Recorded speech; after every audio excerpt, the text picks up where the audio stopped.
इस type of question practice नहीं किए थे?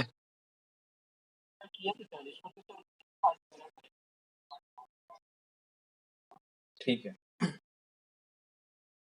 तो देखो यहाँ पे दिया हुआ है कि present age of daughter is X. ये हर एक क्वेश्चन में दिया हुआ है और इसको ही लेके हमको करना है, तो इसको तो कुछ चेंज नहीं कर सकते। तो प्रेजेंट में जो डॉटर का एज होगा वो मेरा क्या है, एक्स है। अभी बात कर रहा है 2 ईयर एगो या 2 ईयर बिफोर। तो 2 साल पहले क्या था? अभी सपोज तुम्हारा एज 10 ईयर्स, तो 2 साल पहले तुम्हारा एज कितना था? 10 - 2, 8 ईयर्स। तो सिमिलरली 2 साल पहले डॉटर का भी एज क्या होगा? X - 2। इतना ही यार, समझ आया? अभी यहां से मैन का रिलेशन दिया हुआ है। मैन का क्या दिया हुआ है? जो डॉटर का एज है उसका स्क्वायर और 3 टाइम्स करने पे मैन का एज आता है। तो मैन का एज कितना आ गया मेरा?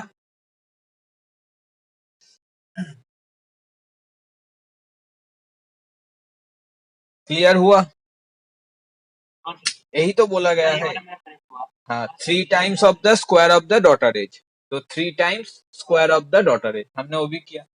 अभी बोला 3 ईयर्स बाद, क्योंकि इससे तो मुझको सॉल्व नहीं होगा। तो 3 ईयर्स बाद, अभी 3 ईयर्स बाद हम देखेंगे। अभी बोला 3 ईयर्स बाद man age is 4 times of daughter age. तो हमको डॉटर एज निकालना है। अभी तुम डॉटर एज दो तरीके से ही निकल सकते हो, इधर से भी निकल सकते हो, इधर से भी निकल सकते हो, आएगा एक ही, एक्स के फॉर्म में। तो 3 साल बाद क्या हो जाएगा यहाँ पे? X+3। अभी फिर मैंस का एज कितना बोला? मैंस का एज बोला 4 टाइम्स। तो इस हिसाब से मैन का एज आ गया 4 × X+3। समझ आया? लेकिन लेकिन ये हम डॉटर के एज से गए, लेकिन मैन का भी तो कुछ एज था, वहां से भी तो हम आ पाएंगे। तो अगर इससे हम आएंगे तो मेरा क्या होगा? देखो ये प्रेजेंट एज है, ये प्रेजेंट एज है, और ये वाला 2 साल पीछे वाला एज है, 2 साल पहले का एज है, और ये वाला 3 साल बाद का एज है। तो यहाँ से यहाँ का डिफरेंस 5 ईयर्स का हुआ, राइट? तो यहाँ से अगर यहाँ आएंगे तो यहाँ पे 5 ईयर्स ऐड हो जाएगा। तो 3 × X - 2 होल स्क्वायर +5। समझ आया? अभी ये भी मैन का एज 3 साल बाद, ये भी मैन का एज 3 साल बाद, तो दोनों क्या हो गया? इक्वल हो गया। क्लियर हुआ?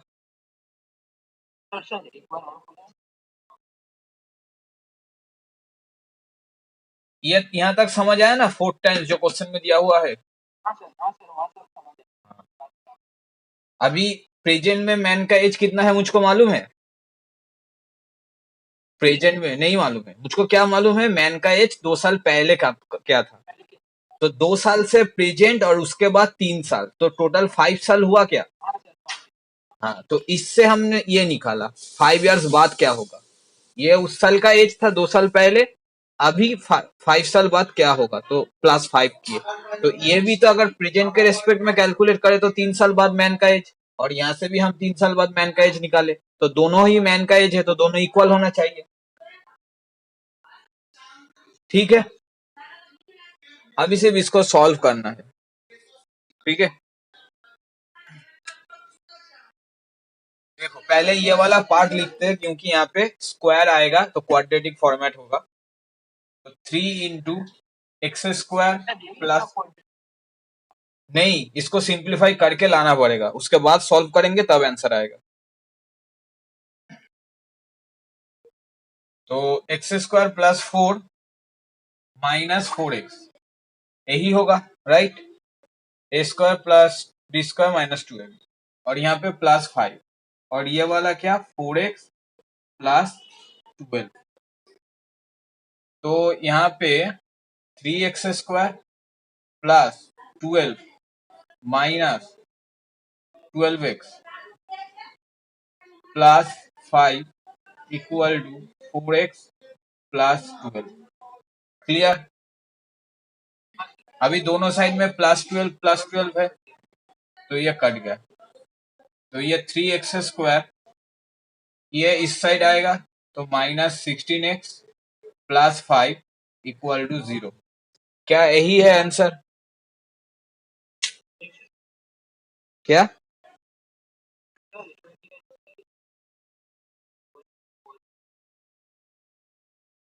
थ्री एक्स, हाँ, ये क्वाड्रेटिक इक्वेशन वाला है, ये क्वाड्रेटिक इक्वेशन वाला है, हो ही नहीं सकता।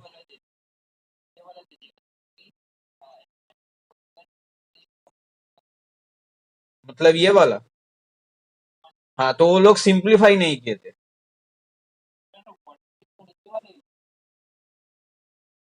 हाँ, क्वाड्रेटिक इक्वेशन ये भी है, हम लोगों को क्वेश्चन में पूछता था ना, check whether the following equations are quadratic और नॉट, तो वही वाला, तो ये भी क्वाड्रेटिक ही है। अगर तुमको समझना है तो सिंपल सिंपल करेंगे, ठीक है, जनरली हम सिंप्लीफाई करके ही रखते हैं।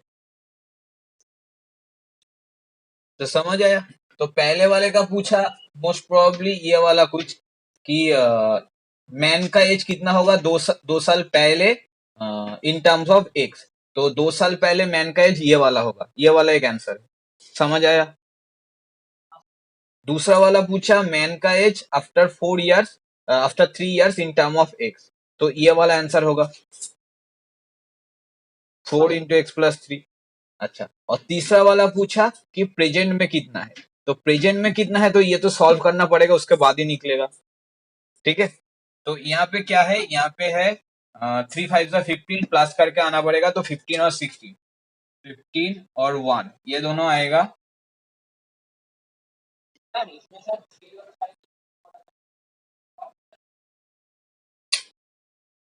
हाँ, दिमाग यूज करके, अगर नहीं करोगे तो नहीं समझ आएगा।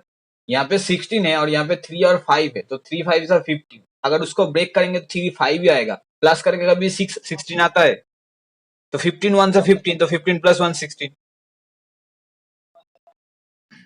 समझ आया?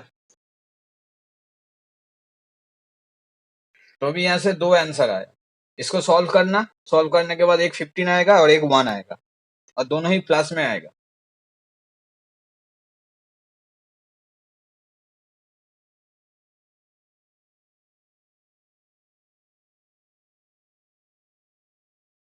नहीं,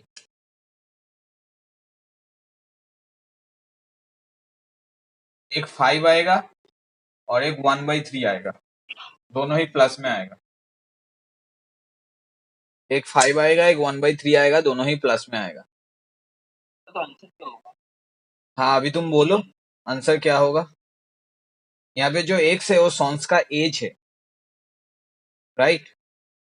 तो जनरली हम लोग हाँ, डॉटर का एज है, तो जनरली हम लोग ये फ्रैक्शन वाला नहीं लेते, तो 5 लेंगे, तो यहाँ पे 5 होगा।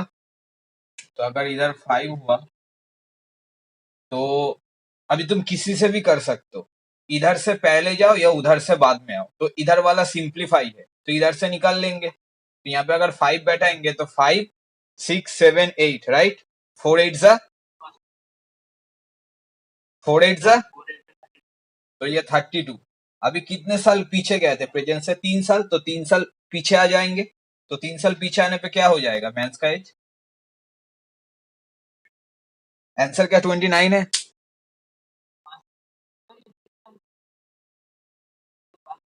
हाँ, तुम अपना एज से सोचना, अभी सपोज तुम्हारा 15 ईयर्स है, तो 3 साल पहले तुम्हारा क्या था, तो 3 ही ना डिक्रीज करोगे, तो इस तरीके से।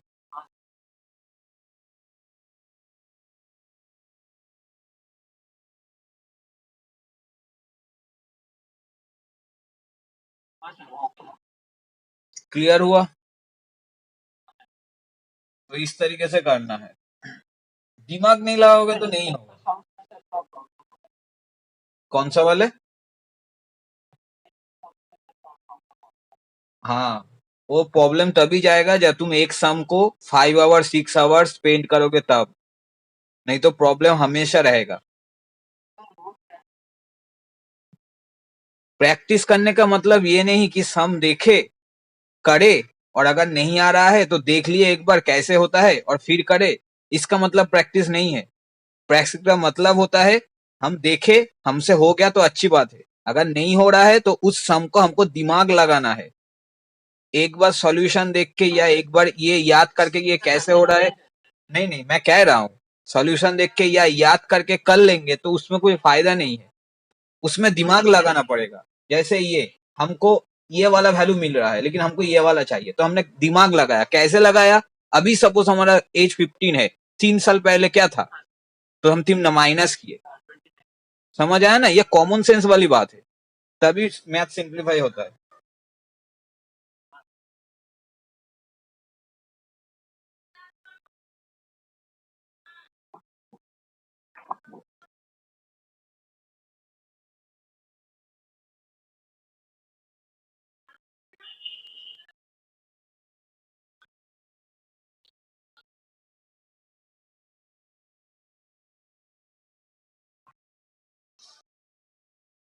अब इसके बाद ये वाला किए, जो पीडीएफ तुमने भेजे, अभी मिला मतलब कहाँ से मिला? अच्छा, अच्छा।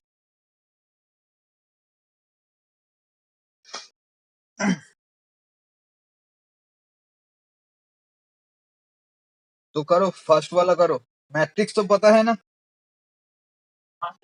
हाँ तो करो फर्स्ट वाला, उसके बाद बोलो क्या आंसर आएगा।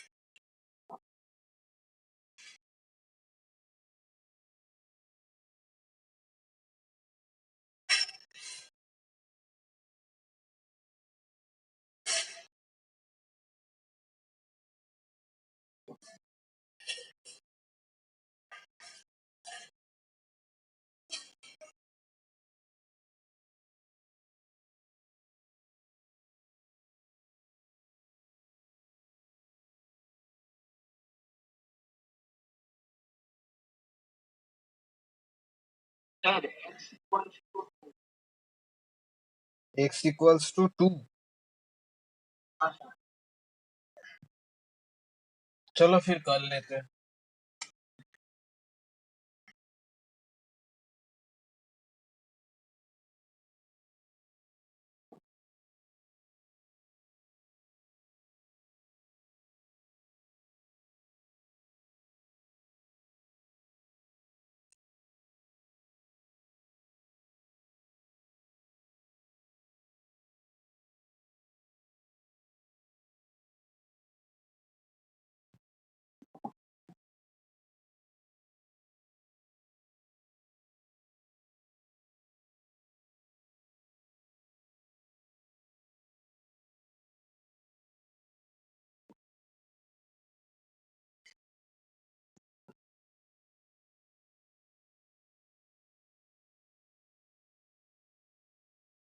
हाँ x = 2 आ रहा है, मैं ही किए ना।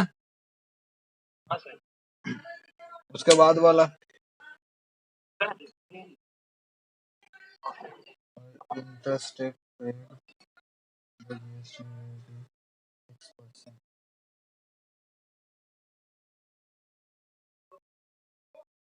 क्यों?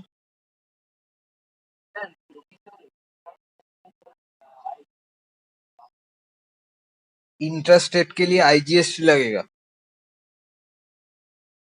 तो इंटरस्टेट के लिए क्या लगता है?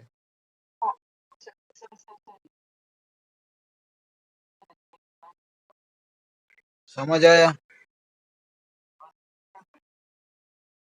उसके बाद वाला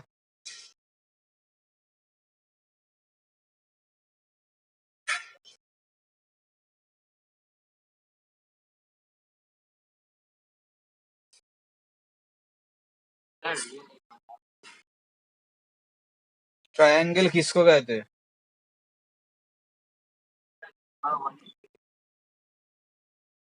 जिसका 180 डिग्री होता है उसको ट्रायंगल कहते हैं।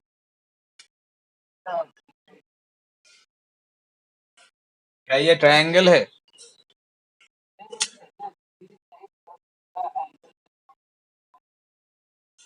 अच्छा, 3 साइड्स और उसका एंगल का साइड 180 होता है।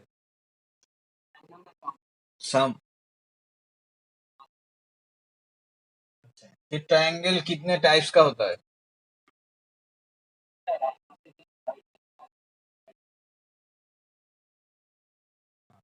और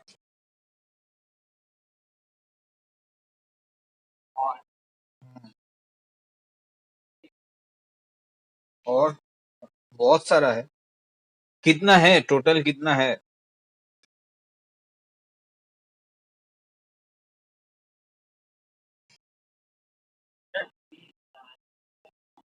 3 टाइप्स, तो तुम नाम तो 3 से ज्यादा कह दिए।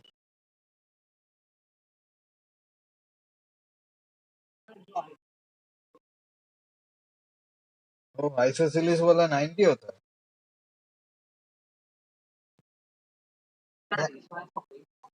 ट्रायंगल नहीं पढ़े क्या? 5 6 में तो ये सभी पढ़ाया जाता है। तो बताओ।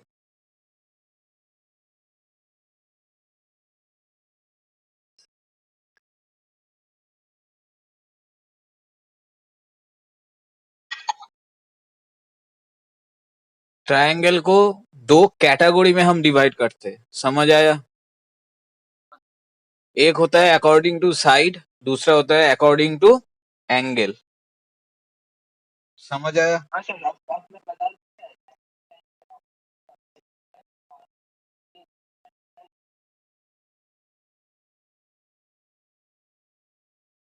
और राइट।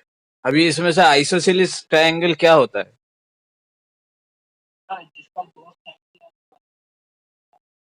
जिसका दो साइड या दो एंगल इक्वल होता है।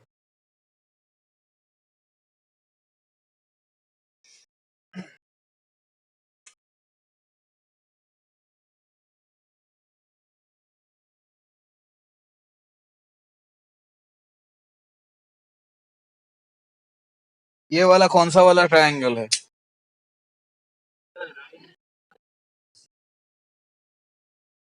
राइट एंगल या आइसोसेलिस? क्या कह रहे हो?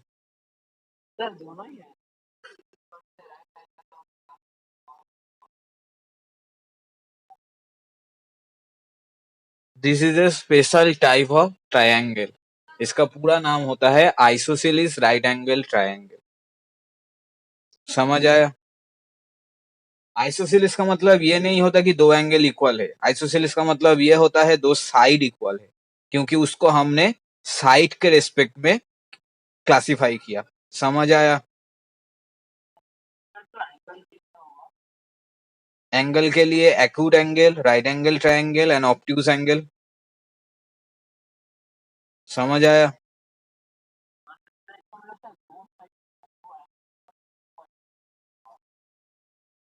नहीं, हम दो एंगल इक्वल होने से उसको आइसोसेलिस नहीं कह सकते। उसका दो साइड इक्वल है इसलिए उसको आइसोसेलिस कहते हैं।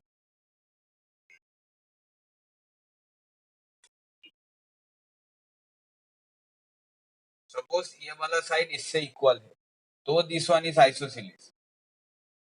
समझ आया? अभी यहाँ पे दिया हुआ है। अच्छा हाँ, तो एंगल हम इससे क्या कह सकते हैं? हमने एक प्रॉपर्टी किया हुआ था कि अगर इक्वल एंगल हो, अगर इक्वल एंगल हो, ये भी 30 और ये भी 30, तो इसका जो ऑपोजिट वाला साइड होगा वो साइड इक्वल होगा। मतलब इक्वल एंगल के ऑपोजिट में इक्वल साइड रहता है। तो सिमिलरली अगर साइड इक्वल हो तो एंगल भी इक्वल होता है। तो इसलिए इस वाले का ऑपोजिट में अगर ये ए हुआ तो इस वाले का ऑपोजिट में भी ये ए होगा।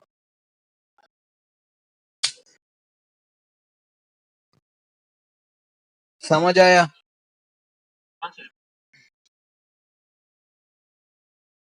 क्या कह रहा है अभी इस क्वेश्चन में? कह रहा है टू आइसोसेलेस राइट ट्रायंगल, इसका मतलब two isosceles right angle triangle. तो ध्यान से सुनना,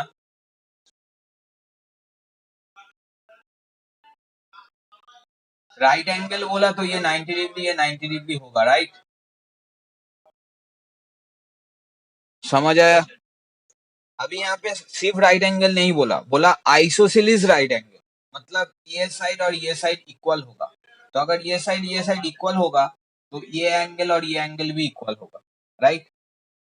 तो अगर ट्रायंगल का टोटल 180 है और ये एक एंगल 90 डिग्री हो गया तो बच गया 90, उसको हाफ में डिवाइड करेंगे 45 45। सिमिलरली ये भी 90, ये भी आइसोसेलेस, मतलब इस साइड के साथ इस साइड इक्वल, इसका मतलब ये वाला एंगल के साथ ये वाला एंगल इक्वल। यहाँ पे भी 90 तो ये भी 45, ये भी 45। क्लियर हुआ? अभी साफ साफ दिख रहा है, एक 90 एक 90, एक 45 एक 45 और एक 45 और एक 45। इसका मतलब क्या हुआ?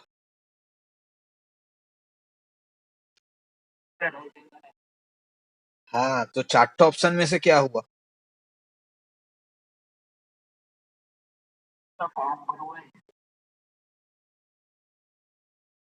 Are always similar.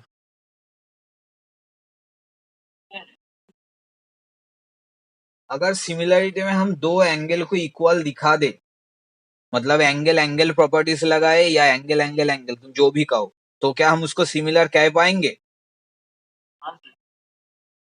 लेकिन अगर एंगल इक्वल हो तो क्या उसको हम कॉन्ग्रुएंट कह पाएंगे?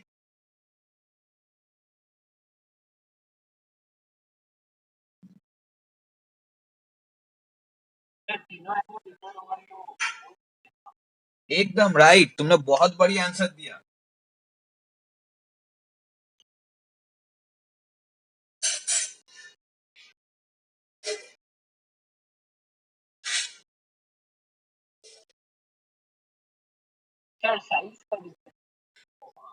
हाँ, तो कॉन्ग्रुएंट का मीनिंग क्या है? What is the meaning of congruent?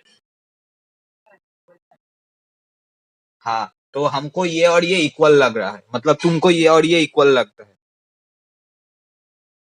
यही तो मैं बोल रहा हूँ, कॉन्ग्रुएंसी में भी एंगल एंगल एंगल कोई प्रॉपर्टीज होता ही नहीं, अगर अच्छे से पढ़े होगे तो।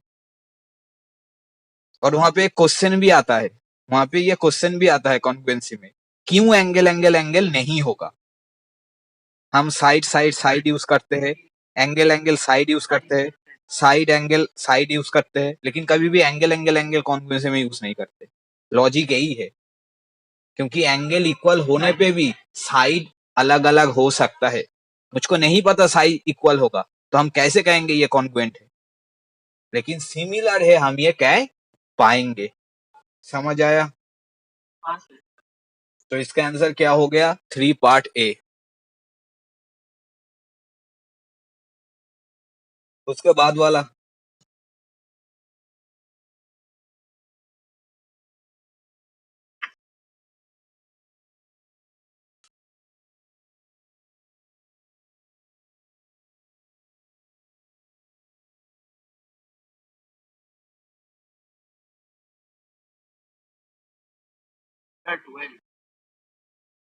कितना आया? हाँ, 12 आएगा। उसके बाद वाला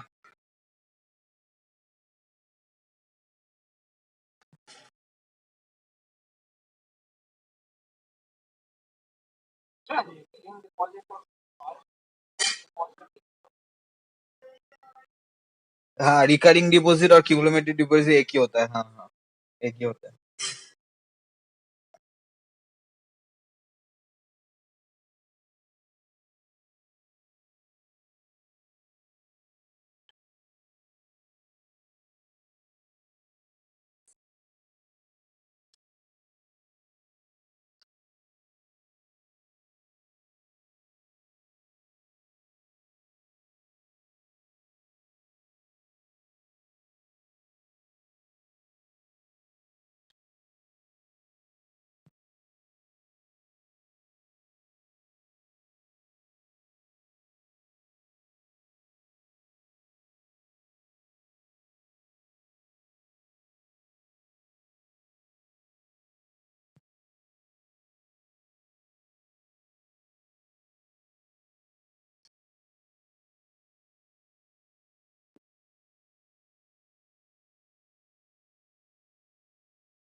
9408 सही से कैलकुलेशन किए ना? ठीक है, उसके बाद वाला।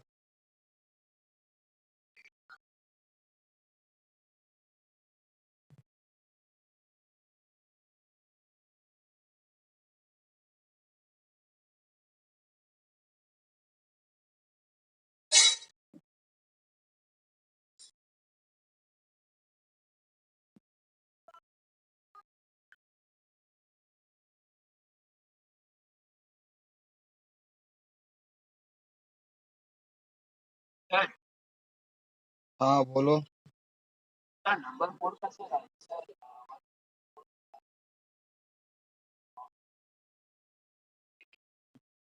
The mean proportion between 6 and 24. 6 and 24.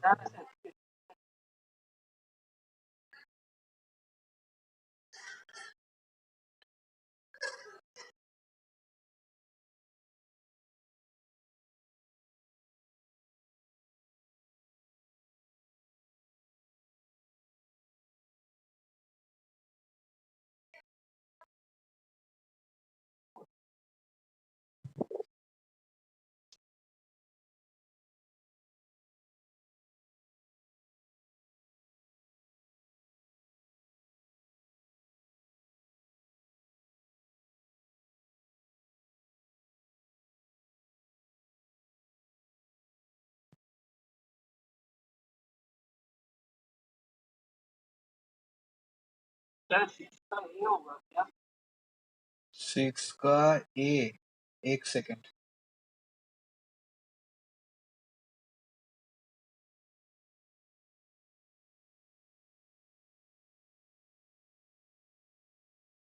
हाँ, सिक्स का ए ही होगा।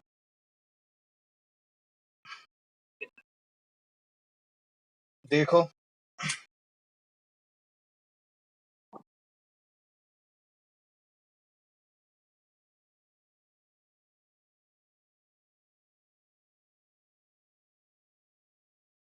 एक्स बिलोंग्स टू आर, इसका मतलब क्या बोलो तो? हाँ,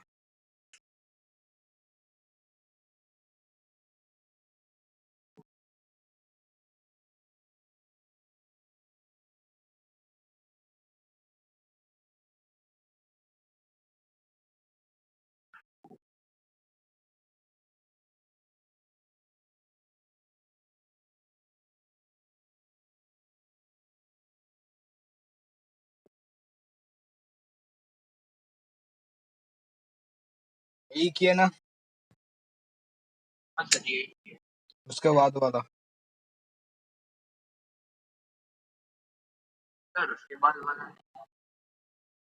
क्यों एपी नहीं किए?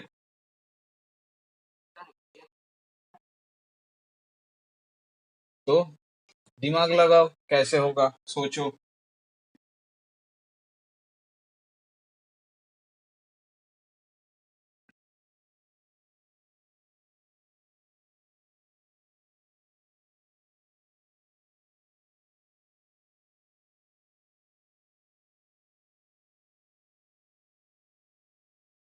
मुझे एक फॉर्मूला बताना, ठीक है?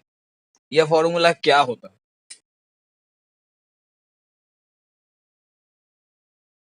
या बुक में ऐसे भी दिया होगा शायद। यह फॉर्मूला क्या होता है बताओ तो, किसी बुक में। हाँ, तो क्या होता है वो बोलो फॉर्मूला।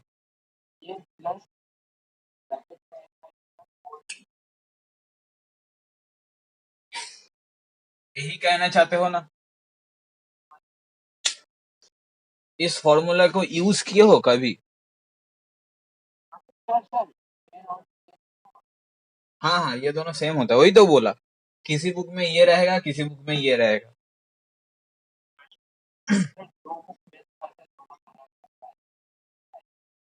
हाँ, मैं जब पढ़ाई किया था तब मेरे मेरे बुक में ये था। बाद में देखा टीएन भी बहुत बुक में रहता है, वो अलग बात है।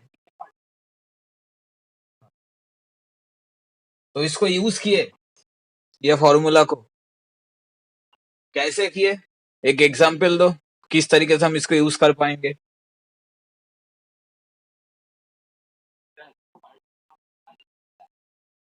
हाँ, क्वेश्चन को छोड़ो, इसको हम यूज कैसे कर पाएंगे ये बोलो, एक एग्जाम्पल से मुझको समझाओ इसको हम यूज कैसे करेंगे।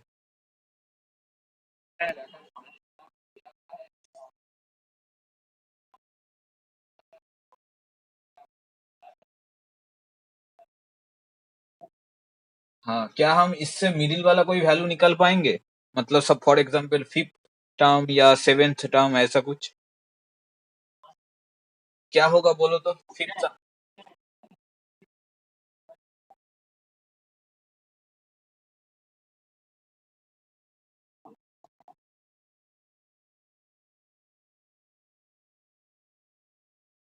तो इससे कुछ तुमको समझ में आ रहा है, कुछ समझ में आ रहा है।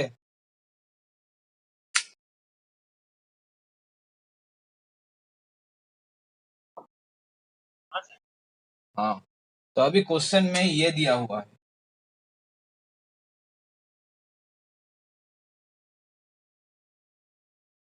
कुछ समझ आ रहा है।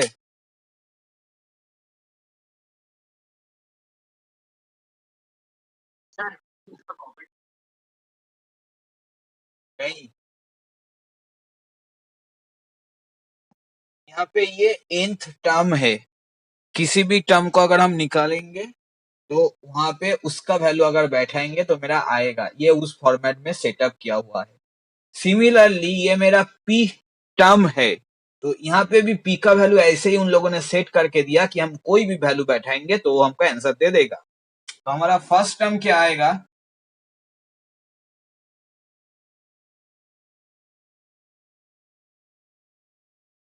समझ आया या नहीं आया।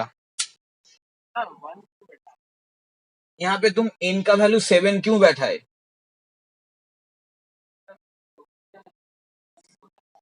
हाँ, तो यहाँ पे हम 1 क्यों बैठाए, क्योंकि क्वेश्चन में हमको,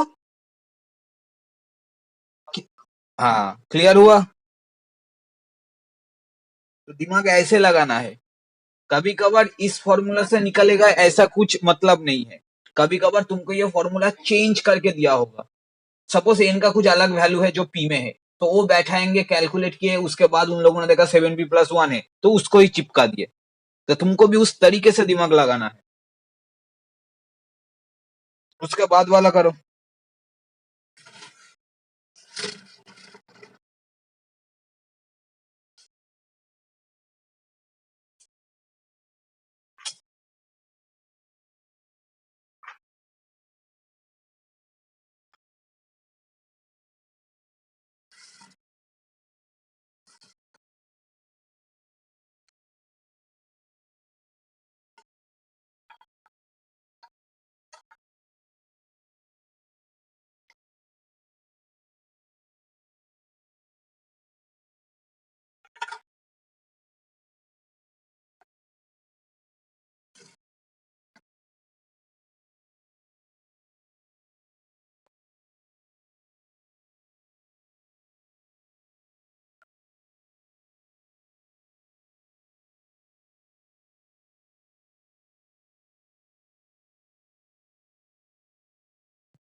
दिमाग लगा के समझ आएगा।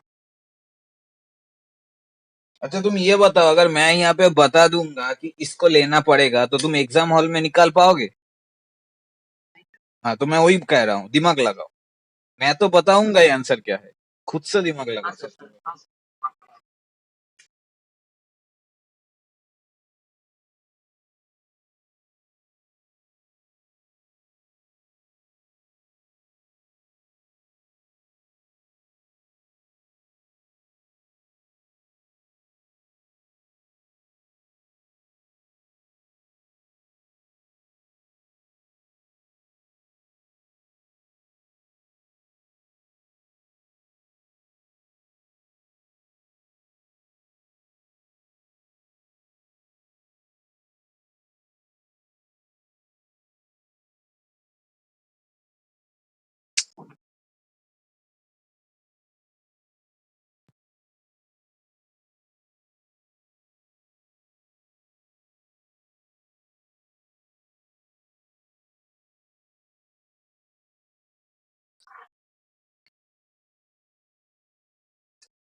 अभी देखो,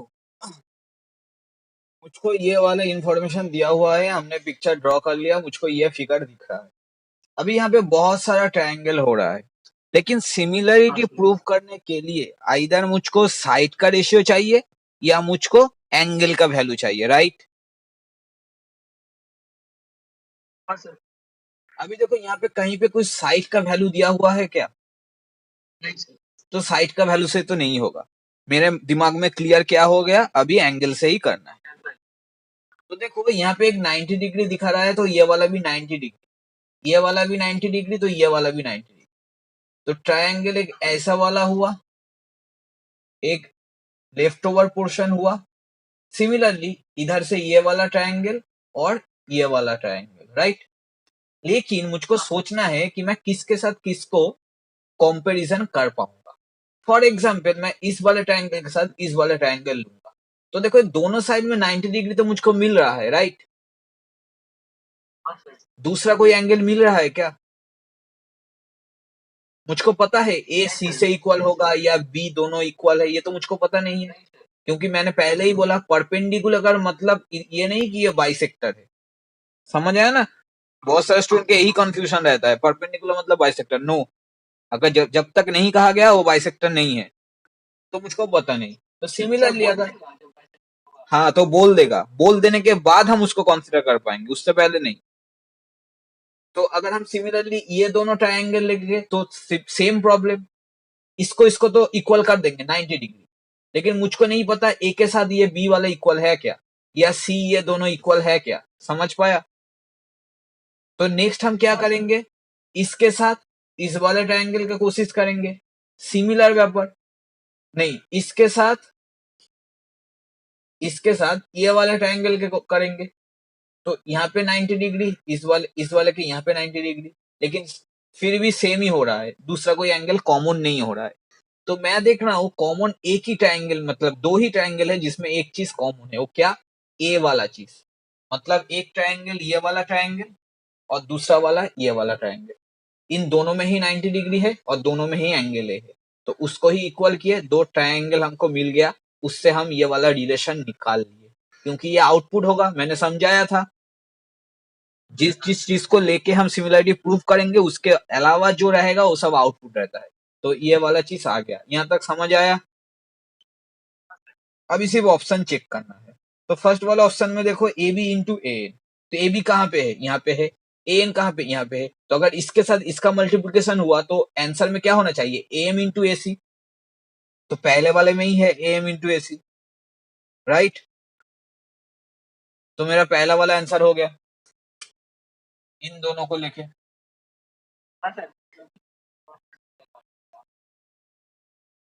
यही आंसर है ना?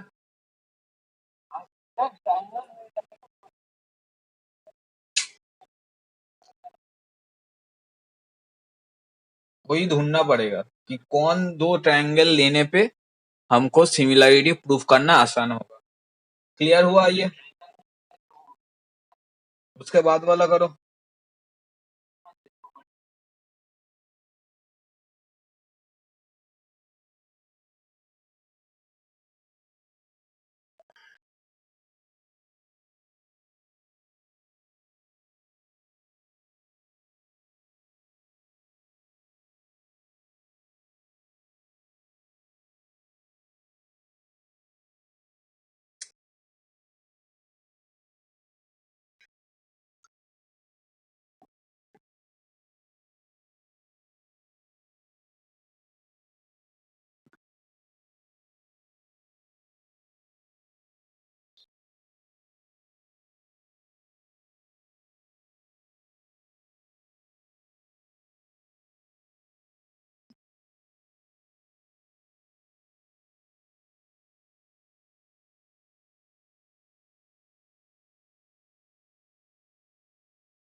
कौन सा वाला क्वेश्चन? Question number 9? तो कर लो फटाक से।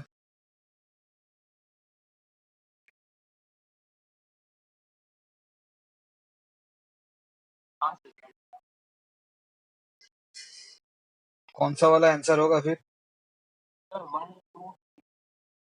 1 2 3 मतलब एक्स लेस देन 0 आया था एक में।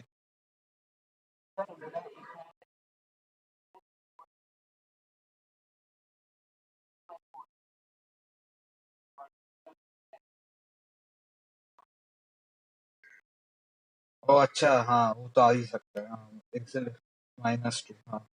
तो ये नेचुरल नंबर है तो 1 से 3 तक होगा, हाँ। ठीक, उसके बाद वाला।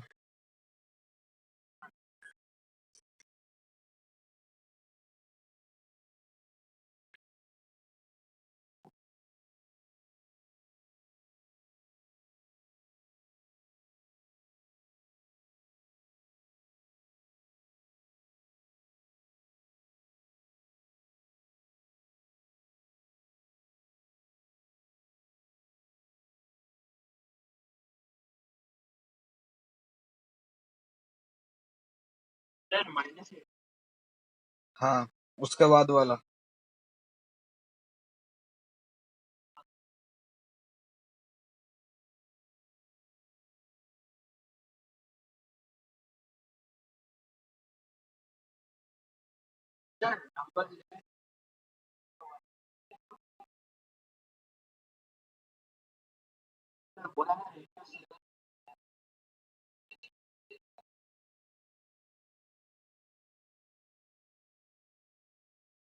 टू एक्स और 5x ले लेंगे।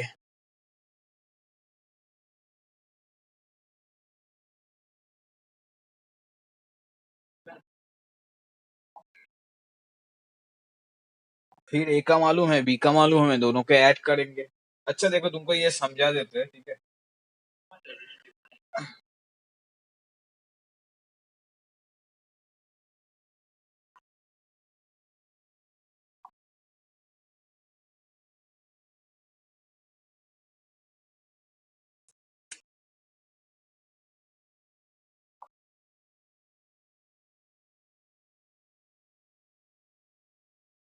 इसका वैल्यू कितना है?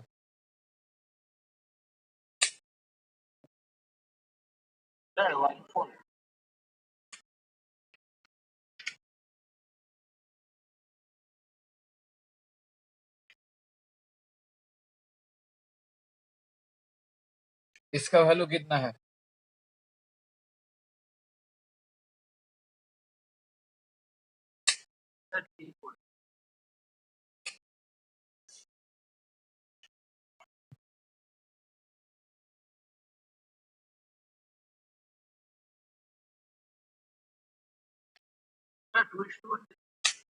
ये अलग सेट है, ये अलग सेट है।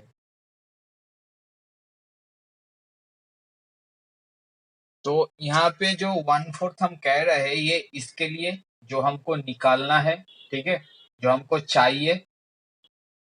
और ये वाला क्या? Total 1 2 3 4 total.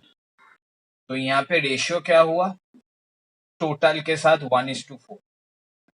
वहीं पे यहाँ पे दो अलग अलग सेट है, ये सेट 1, ये सेट 2। समझ आया? सिमिलरली सेट 1:2 अगर टोटल करते तो इसका क्या आता? अगर सेट 2:2 टोटल करते तो इसका क्या आता?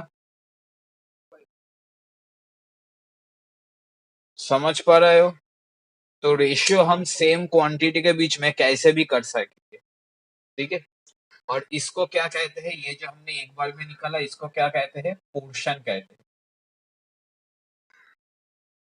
समझ आया?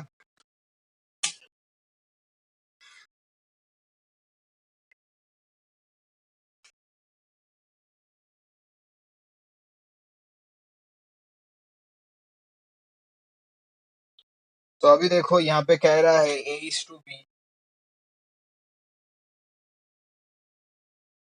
2:5 और ए का पूछा, तो ए का पोर्शन कितना होगा? 2/7। हाँ हाँ, वही तो अभी समझाया। हाँ, समझ आया। तो कितने में से?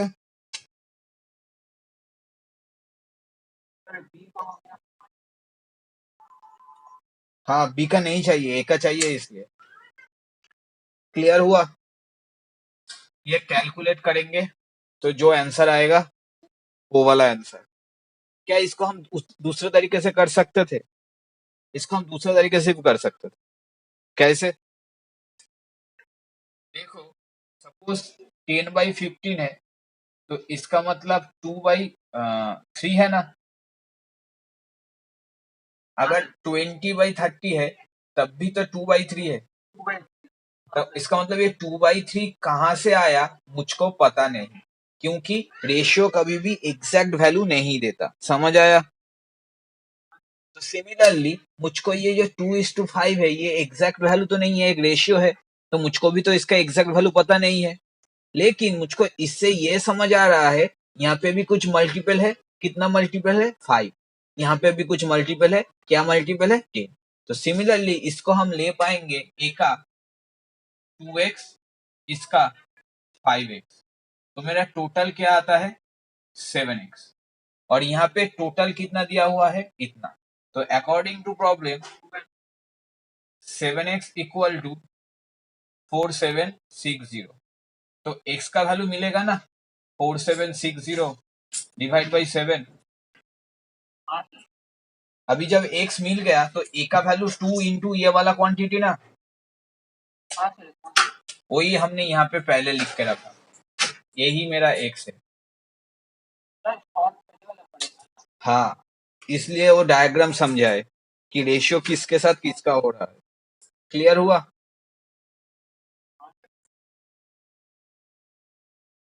तो इसको कैलकुलेट करो और निकालो क्या आता है।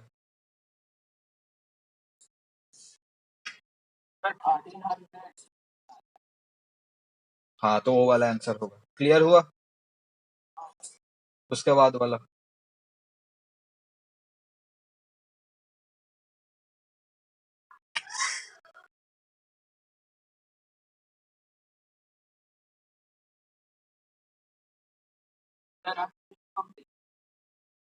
क्या?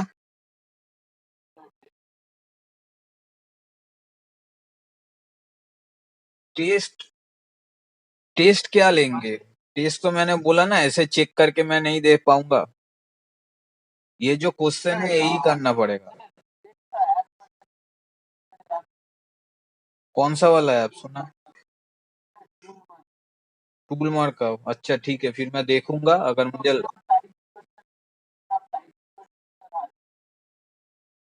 ठीक है, मेरा तो उतना हाई मतलब सेटअप नहीं है ना, मैं तो जो कुछ करता हूँ फोन से कर सकता हूँ। तो मैं देखूंगा, तो अगर फोन से हो पाएगा ठीक है तो तब होगा, अगर नहीं हो पाएगा तो नहीं होगा। तो ऐसे ही क्वेश्चन सॉल्व करना है घर में। और अगर कहीं पे कुछ डाउट है तो पूछना हो, मैं बता। ठीक है। और अगर तुम चाहो कि तुम टेस्ट देना ही चाहो तो आ जाना मेरे घर में, ठीक है। तो टेस्ट ले लेंगे, कोई दिक्कत नहीं है।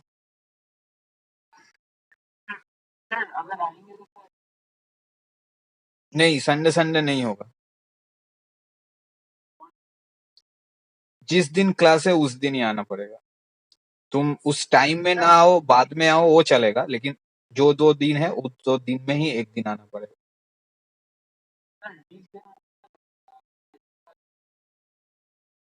फिट तो नहीं हो सकता,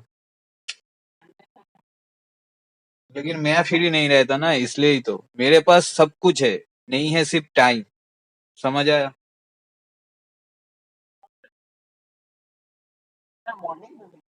नहीं, मॉर्निंग में भी नहीं होगा।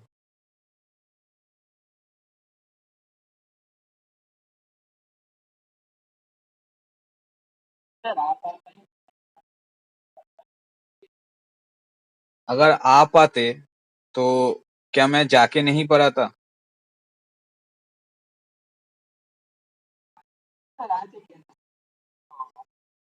मेरे पास टाइम नहीं है, ठीक है, तुम समझने की कोशिश करो, मेरे पास टाइम का बहुत शॉर्टेज है। पहले मैं बहुत सारा पढ़ाता था, ठीक है, अभी पढ़ाना कम कर दिया, इसलिए क्योंकि मेरे पास टाइम नहीं है, मेरे पास टाइम का शॉर्टेज है।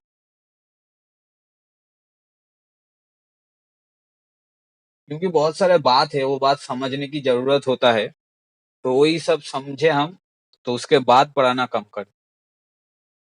पहले जब पढ़ाते थे तब ऐसे कोई पाबंदी नहीं था, ठीक है, बहुत टाइम भी था मेरे पास। लेकिन बात यह है कि सब सब लोग सबके बारे में नहीं सोचते ना, दिक्कत यही है। तो ये जो कोरोना आया तो उससे मुझको बहुत सीख मिला, ठीक है, तो मुझको भी तो कुछ करना है ना, मुझको भी तो सिर्फ पढ़ाना नहीं है। तो इसलिए मुझको और भी काम करना होता है, तो जिसलिए मैंने पढ़ाना कम कर दिया।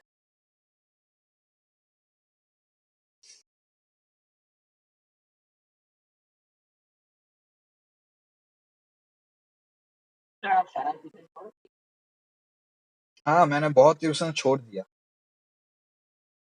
अभी जो पढ़ता है वो सब आके पढ़ता है, अगर कोई उनमें मतलब एग्री नहीं होता तो मैं कह देता हूँ मुझे कोई दिक्कत नहीं है, आप आ सकते हैं।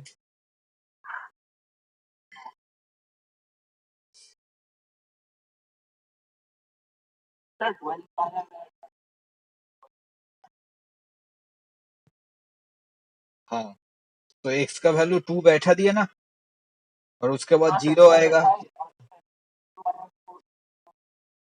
क्योंकि वहां पे फैक्टर बोला गया है। उसके बाद वाला,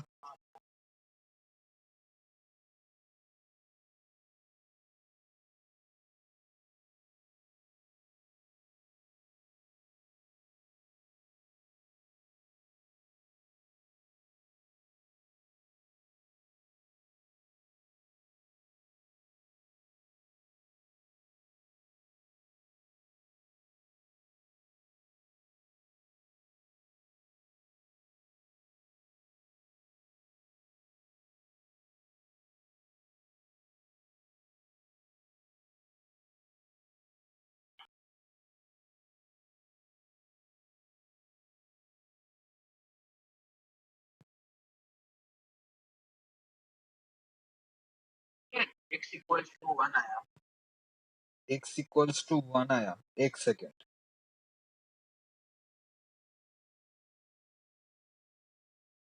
कैसे किए थोड़ा बताना।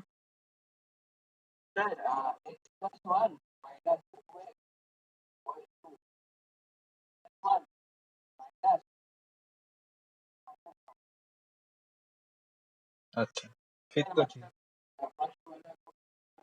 हाँ हाँ, तुमने किए A2 - A1 = A3 - A2, यही पूछ रहा था। हाँ हाँ, ठीक है, और दूसरे तरीके भी कर सकते हैं, ठीक है, तुमने जो किया ना वही हम कह रहे हैं, लेकिन और भी सिंप्लीफाई वे में कह रहे हैं, देखो।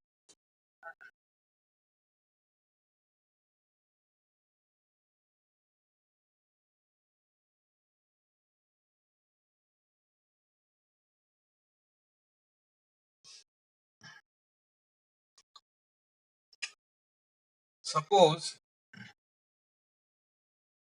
ये मेरा A1 है, ये मेरा A2 है, और ये मेरा A3 है, और इनका value for example consecutive number में ले रहा हूँ। समझ आया ना। तो इसमें भी जो डिफरेंस है, इसमें भी वो डिफरेंस है।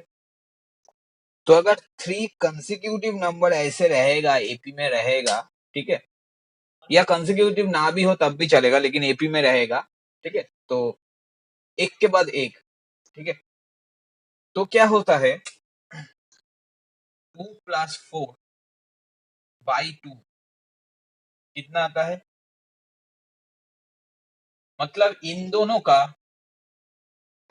एवरेज सेकेंड वाला आता है।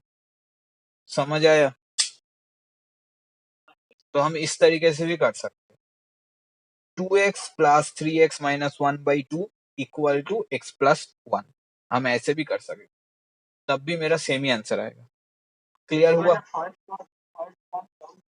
हाँ, कब, जब एपी में 3 टर्म कंसेक्यूटिव में रहेगा, उसमें बीच वाला टर्म दोनों टर्म का एवरेज होता है।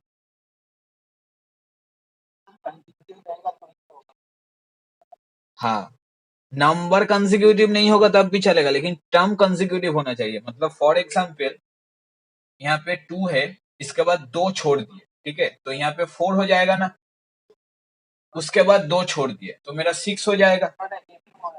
हाँ, मतलब एपी का 3 टर्म कंसेक्यूटिव होना चाहिए, नंबर जो भी हो, एपी का 3 टर्म कंसेक्यूटिव होना चाहिए, तभी मेरा आएगा। देखो इसमें भी डिफरेंस 2, इसमें भी डिफरेंस 2, तो 6 प्लस 2 कितना होता है 8, 8/2 कितना होता है 4, तो ये एवरेज हुआ इन दोनों का। तो एपी का ये एक प्रॉपर्टी है, ठीक है। तो एपी का अगर कंसेक्यूटिव टर्म तुम लोगे, 3 लोगे, तो बीच वाला टर्म उन दोनों का एवरेज होता है। क्लियर हुआ?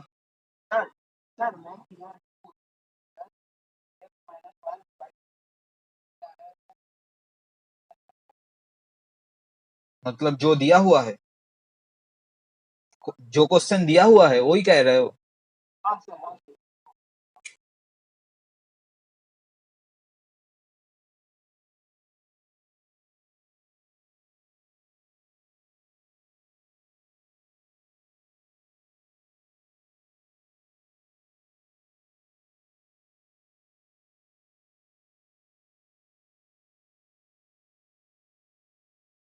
तुम्हारा 1 आया एक्स का आंसर?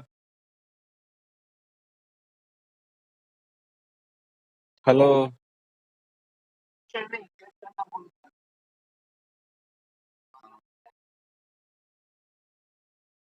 समझ आया? उसके बाद वाला।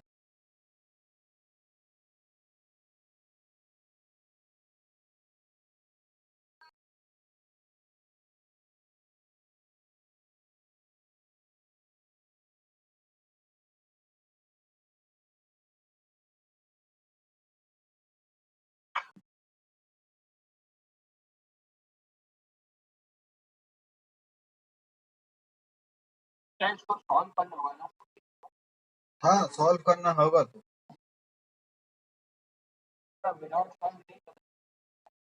तुम सॉल्व करना मतलब कि क्या कह रहे हो, इसका आंसर निकालोगे? नहीं, मैंने नेचर ऑफ द रूट्स का पढ़ाया था ना। हाँ, वो वाला चेक करना पड़ेगा, वो वाला चेक करो। नहीं,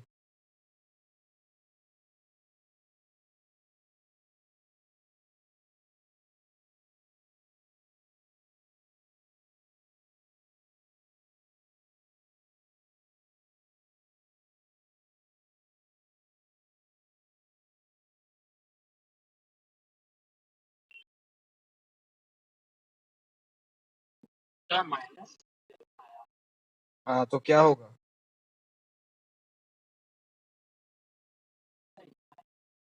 हाँ, इमेजिनरी। समझ आया?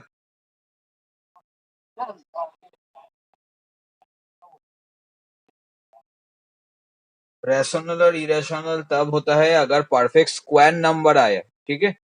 अगर परफेक्ट स्क्वायर नंबर आए तो वो रेशनल, अगर परफेक्ट स्क्वायर नंबर ना आए तो इरेशनल।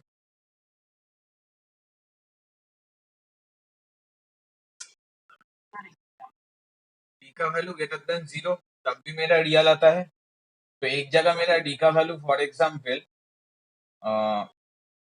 16 आया, और एक जगह डी का वैल्यू 17 आया, तो this is a perfect square number 16 वाला।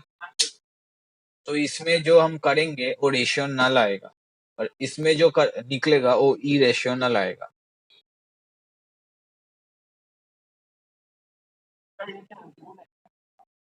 नहीं, रूल नहीं है, ये कॉन्सेप्ट है, ठीक है। रूल बोल के ऐसे कुछ नहीं होता, कॉन्सेप्ट होता है। कैसे? ये जो डी रहता है ना, ये रूट ऐसे डी रहता है, मालूम? -b plus minus root D by 2 है। तो अगर ये परफेक्ट स्क्वायर हुआ तो ये 4, तो यहाँ पे 4 आ जाएगा। तो अच्छे से सोचो, तो यहाँ पे कभी रूट आ सकता है क्या? लेकिन हम लोगों को पता है ना, √2 इज ए इरेशनल नंबर। तो अगर रूट नहीं होगा तो क्या ये रेशनली हुआ ना? और अगर 17 हुआ तो वो तो रूट से बाहर नहीं निकलेगा, तो रूट रह जा रहा है, और रूट रह जाएगा तो वो इरेशनल हो जाएगा। समझ आया? उसके बाद वाला।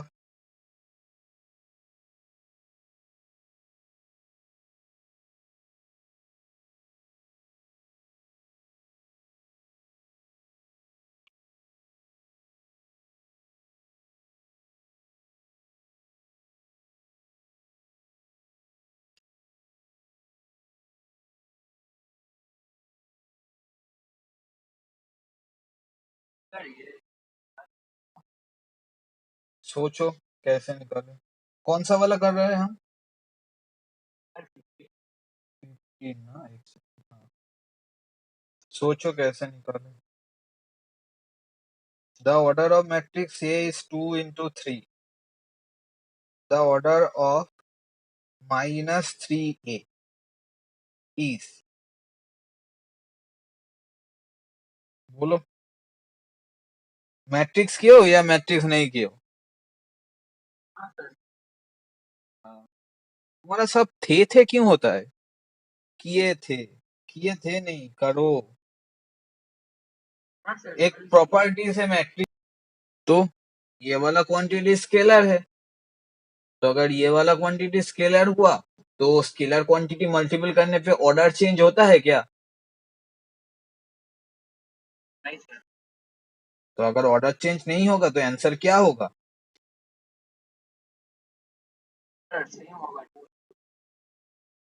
समझ आया? इसके बाद वाला।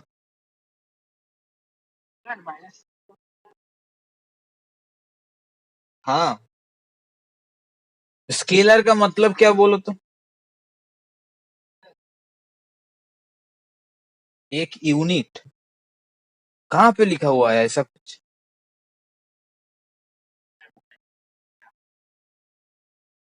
स्केलर का मतलब होता है ऐसा एक क्वांटिटी जिसका सिर्फ वैल्यू होता है, जिसका सिर्फ वैल्यू होता है, कोई डायरेक्शन वाल नहीं होता।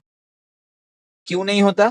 क्योंकि अगर डायरेक्शन होगा तो वो वैल्यू बार बार चेंज हो सकता है, राइट? लेकिन स्केलर क्वांटिटी में कभी भी वैल्यू चेंज नहीं होता। तो -3 अब -3 है, कल ये -6 हो सकता है। तो ये -3 आज भी है, कल भी रहेगा, हमेशा रहेगा, तो ये एक स्केलर क्वांटिटी है।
हाँ, ऑप्शन बी होगा। समझ आया? बाकी ये पूरा करके रखना, ठीक है? जिसमें डाउट होगा। हाँ, सेक्शन बी और उसके बाद सेक्शन सी, ठीक है? जिसमें डाउट होगा।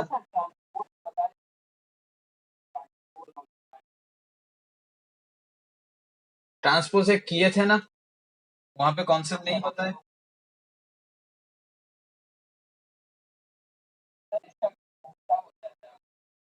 उल्टा नहीं हो जाता।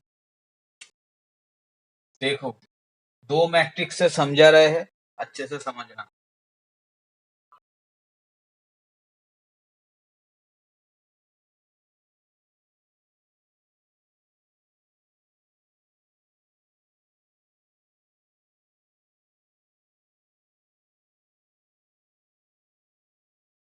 यहाँ पे क्या होता है?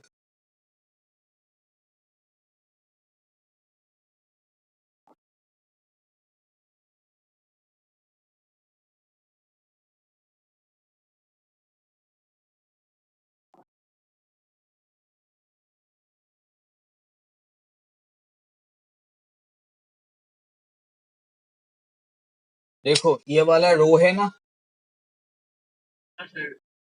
इसको ये ट्रांस हाँ, ये रो क्या हो गया ट्रांसपोर्ट में?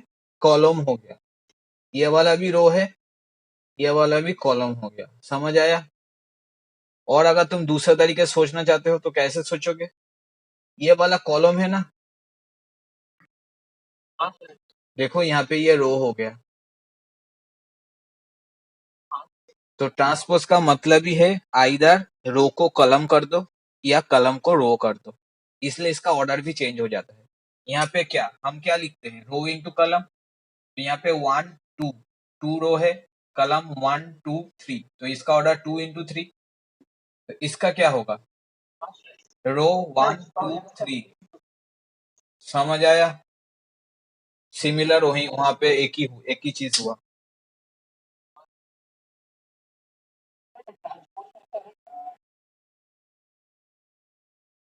ये देखो बहुत सारे बुक में बहुत कुछ दिया होता है, ठीक है।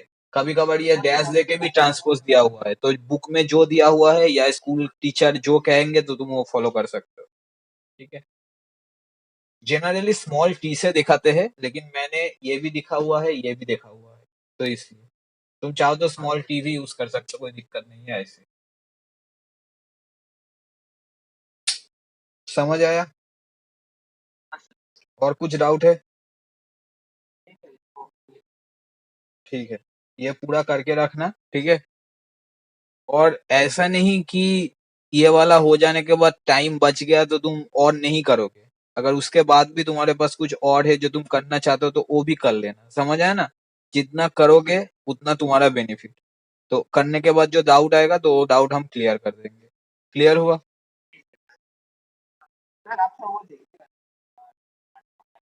हाँ, क्या क्या देखेंगे? हाँ, टूल मार्कअप, हाँ हाँ, टूल मार्कअप, हाँ ठीक है।